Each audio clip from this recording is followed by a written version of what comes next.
बिहार के चंपारण जिले में बसा था एक छोटा सा गांव मधुबन।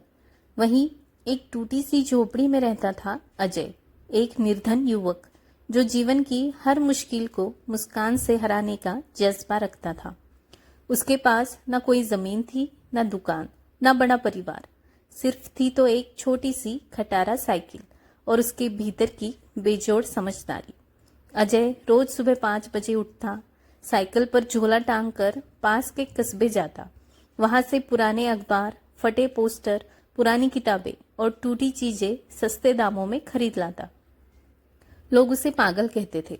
सुमेश चाय वाला कहता है, अबे अजय, तू कब समझेगा रे? कबाड़ी बनने से कुछ नहीं होगा, बड़ा सपना देखो। अजय हंसते हुए कहता है, भाई, बड़ा वही होता है जो छोटे से शुरू करता है। तू चाय बना, मैं बिजनेस करूं। सुमेश कहता है, हाँ हाँ, देखो देखो, कबाड़ी को व्यापारी बनने का शौक है। अजय चुटकी लेते हुए कहता है, शौक नहीं, योजना है, और योजना पर चलना मेरा नियम है। घर लौटकर अजय अपने कच्चे आंगन में बैठकर हर चीज को छांटता, साफ करता, फिर देखता एक नोटबुक में। किताब 10 रुपए में खरीदी, 25 में बिकेगी। पोस्टर 2 रुपए का, कॉलेज वाले 5 में लेंगे। टूटे खिलौने के पुर्जे जोड़कर नया बनाएगा।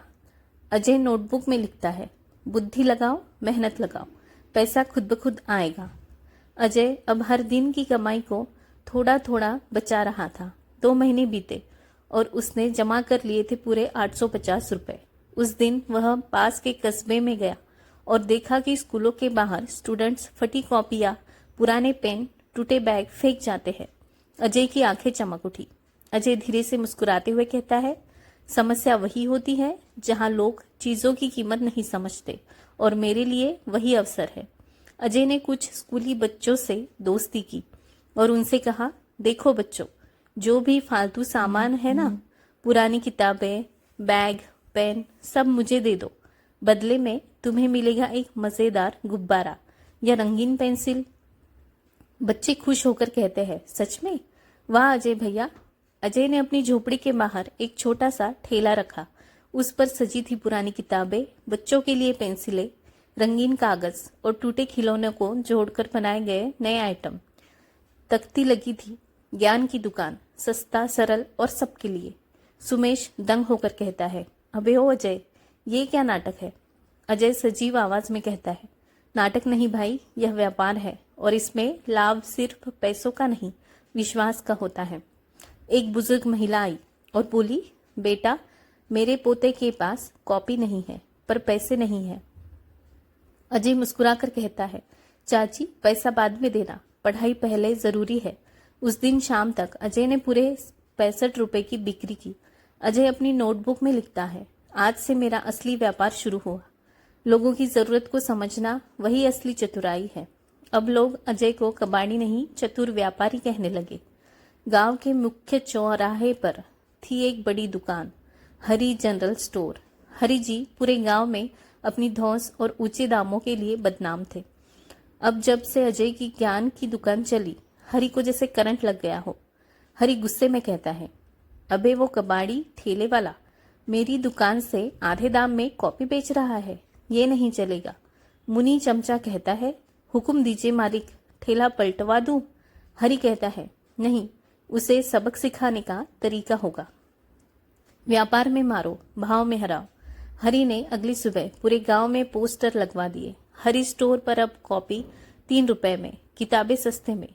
छोटे ठेलों से सावधान रहे, नकली सामान से बच्चों को नुकसान। गांव वाले चौंक गए। सुमेश कहता है, अरे ये क्या? हरी पहली बार सस्ता सामान बेच रहा है। अजय मुस्कुराते हुए कहता है, बड़ी मछलियां तभी नीचे आती है जब छोटी मछली को निगलना हो। पर ये भूल रहे हैं कि मैं मछली नहीं, मगरमच्छ हूं। अजय ने अगली सुबह एक बोर्ड लगाया, यहाँ कॉपी नहीं, प्रेरणा मिलती है, किताब नहीं, सोच मिलती है, दाम से नहीं, दिल से जुड़ते हैं। और उसके साथ ही उसने शुरू किया, एक किताब के साथ एक प्रेरक कहानी मुफ्त। अजय रोज बच्चों को छोटी छोटी प्रेरणादायक कहानियां सुनाता, जिसमें मुख्य पात्र होते वही बच्चे। एक बच्चा कहता है, माँ, मैं अजय भैया की दुकान से ही किताब लूंगा। एक बुजुर्ग कहते हैं, हमारे समय में ऐसा कोई नहीं था। अजय ने इस गांव को बदल दिया है। हरी चिल्लाते हुए कहता है, ये सब नौटंकी है। गांव वाले भावुक हो रहे हैं, समझ नहीं रहे। मुनि कहता है, मालिक अब तो लोग आपकी दुकान से भी कम आ रहे हैं। हरी को अब लगने लगा कि ये ठेला नहीं, क्रांति का ठिकान बन गया है। हरी अब सीधे टक्कर पर आ चुका था। उसकी दुकान की बिक्री लगातार गिर रही थी और उसकी नींद हराम हो गई थी। उसे अब अजय को सिर्फ धंधे में नहीं, कानूनी शिकंजे में फंसाना था। हरी ने गांव के पंचायत सचिव से मिलकर अजय के ठेले के खिलाफ शिकायत दर्ज करा दी। हरी कहता है, वो बिना लाइसेंस के दुकान चला रहा है, न टैक्स दे रहा है, न रजिस्ट्रेशन है, पूरे कानून का उल्लंघन है। सचिव हैरानी से कहते हैं, अरे वो तो छोटा मोटा ठेला लगता है। हरी घुड़कते हुए कहता है, कानून छोटा या बड़ा नहीं देखता, बस उल्लंघन देखता है। अजय को पंचायत के सामने बुलाया गया। सचिव ने कहा, अजय तुम्हारे खिलाफ शिकायत आई है कि तुम बिना लाइसेंस के व्यापार कर रहे हो। क्या यह सच है? अजय शांत मुस्कान के साथ कहता है, सच है, पर मैं व्यापार नहीं कर रहा, मैं सेवा कर रहा हूँ। हरी उलझते हुए कहता है, सेवा? पैसा तो लेता है ये? अजय कहता है, हाँ, पर जितना खर्च आता है उससे कम में।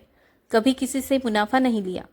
अजय ने अपने बैग से एक दस्तावेज निकाला, ग्राम स्व सहायता सेवा समूह का पंजीकरण फॉर्म। वह 2 महीने पहले ही ग्रामीण सेवा समूह के तहत रजिस्ट्रेशन कर चुका था, जिसमें वह अपना व्यापार नहीं, ज्ञान सहायता केंद्र दिखा चुका था। अजय कहता है, मैंने ये सेवा समूह में पंजीकरण कर रखा है। गांव के बच्चों को सस्ती शिक्षा सामग्री देना मेरा मकसद है, न मुनाफा न ठगी।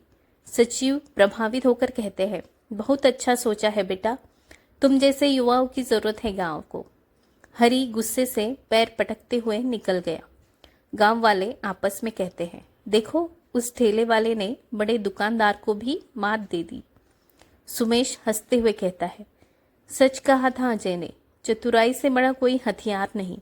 हरी को कानूनी लड़ाई में मात देने के बाद अजय को अब समझ आ गया था, सिर्फ व्यापार करना काफी नहीं, अगर सोच बदलनी है तो गांव को साथ लेना होगा।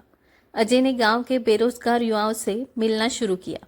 अजय कहता है, देखो भाइयों, सब कहते हैं कि नौकरी नहीं मिलती, लेकिन क्या हमने कभी खुद कुछ शुरू करने की कोशिश की? राजू ने कहा, लेकिन अजय भाई पूरी पूंजी कहाँ से लाए? अजय मुस्कुरा कर कहता है, पूंजी नहीं, सोच लानी होती है। अजय ने अपनी ज्ञान की दुकान को अब एक स्वरोजगार प्रशिक्षण केंद्र में बदलना शुरू किया। वह बच्चों को पढ़ाता था और अब युवाओं को सिखाने लगा। पुराने कपड़ों से थैले बनाना, टूटी चीज़ों को जोड़कर नई वस्तुएं बनाना, मोबाइल रिपेयर, छोटे लकड़ी के खिलौने और सबसे ज़रूरी, ग्राहक से कैसे बात करें। हर शनिवार को अजय एक छोटा सा सेमिनार करता, जिसमें बच्चों, युवाओं और महिलाओं को बुलाता। अजय ने कहा, व्यापारी वही नहीं जो पैसा कमाए, सच्चा व्यापारी वही है जो भरोसा कमाए। अब गांव में बदलाव दिखने लगा था। हर गली में कोई लड़की थैलों की दुकान खोल रही थी, कोई लड़का मोबाइल की मरम्मत सीख रहा था और स्कूल जाने वाले बच्चे अपने माता पिता को पढ़ाना शुरू कर चुके थे। एक दिन हरी खुद अजय के पास आया। हरी शांत होकर कहता है, अजय बेटा, मैंने बहुत गलत किया, पर तुमने जो किया उससे मेरा घमंड टूट गया। अजय विनम्रता से कहता है, हर गलती का जवाब बदले से नहीं, बदलाव से देना चाहिए, और आपने बदलाव स्वीकार किया, यही सबसे बड़ी बात है। हरी ने अपनी दुकान में अब एक कोना दिया, ज्ञान की दुकान के लिए, अजय के नाम से। अब ज्ञान की दुकान सिर्फ एक ठेला नहीं रही थी, वह एक आंदोलन बन चुकी थी। अजय अब केवल गांव के युवा नहीं, पूरे जिले के गांवों में जाकर सेमिनार और कार्यशालाएं करने लगा। एक दिन गांव के सरकारी स्कूल के प्रिंसिपल ने अजय को बुलाया। प्रिंसिपल ने कहा, अजय बेटा, तुमने जो किया वो असाधारण है। क्या तुम हमारे बच्चों को भी सिखा सकते हो व्यापार के साथ ईमानदारी कैसे निभाई जाती है? अजय मुस्कुराते हुए कहता है, जरूर, ईमानदारी ही व्यापारी की रीढ़ है। अजय कक्षा में कहता है, बच्चों, अगर तुम्हारे पास 1 रुपया है और तुम उससे झूठ बोलकर 2 रुपए कमाते हो तो वो दो नहीं होते, वो एक ही रहता है, क्योंकि तुम्हारी आत्मा जानती है कि तुमने क्या खोया है। छोटा बच्चा हंसते हुए कहता है, और अगर हम सच्चाई से 1 रुपया कमाएं तो चैन की नींद मिलती है। अजय ने कहा, सही कहा, और वही सच्चा व्यापारी बनता है। जिला प्रशासन ने अजय की ईमानदार व्यापार की पहल को देखकर एक प्रस्ताव भेजा। उसे राज्य के युवा नवप्रवर्तन पुरस्कार के लिए नामांकित किया गया। रायपुर में एक बड़े मंच पर जब अजय को बुलाया गया तो सादगी से पहने हुए अजय मंच पर जाकर झुका और कहा, मैं कोई बड़ा आदमी नहीं, मैं वो ठेले वाला हूँ जिसने व्यापार में दिल लगाया, मुनाफे में नहीं। मैंने हमेशा यही सीखा, ग्राहक को ग्राहक मत समझो, उसे अपना परिवार मानो। हॉल तालियों से गूंज उठा। अब अजय ने एक नई योजना शुरू की, ईमानदारी हाट, जहां छोटे व्यापारी, महिलाएं, बेरोजगार युवा अपनी बनाई चीजें बेच सकते थे बिना किसी दलाली या झूठ के। हर स्टॉल पर एक छोटा सा बोर्ड होता, यहाँ न तौल में कम न भाव में झूठ। सम्मान पाने के बाद जब अजय गांव लौटा तो बच्चों ने फूलों की माला पहनाई, महिलाएं आरती उतारने लगी और बुजुर्गों ने आशीर्वाद दिया। सुमेश गर्व से कहता है, हमारा ठेले वाला अब पूरे प्रदेश का प्रेरणा बना है। अजय विनम्र स्वर में कहता है, मैं आज भी वही ठेले वाला हूँ, बस अब मेरा ठेला थोड़ी बड़ी सड़क पर चल रहा है। अब अजय सिर्फ गांव या जिले की बात नहीं कर रहा था। उसकी ईमानदारी हाट, उसकी सोच और उसका जीवन देश भर में चर्चा का विषय बन चुका था। टीवी चैनलों पर उसका इंटरव्यू चल रहा था। सोशल मीडिया पर #ईमानदार व्यापारी ट्रेंड करने लगा। कई कॉलेजों और बिजनेस स्कूलों में अजय मॉडल पर रिसर्च होने लगी। एक दिन अजय को दिल्ली से बुलावा आया। राष्ट्रपति भवन में राष्ट्रीय सादगी और नैतिक उद्यमिता सम्मान के लिए जब वह दिल्ली पहुंचा तो उसके ठेले की कहानी हर अखबार की पहली खबर थी। राष्ट्रपति ने मुस्कुराते हुए कहा, अजय जी, आपने दिखा दिया कि ईमानदारी कभी आउट ऑफ फैशन नहीं होती।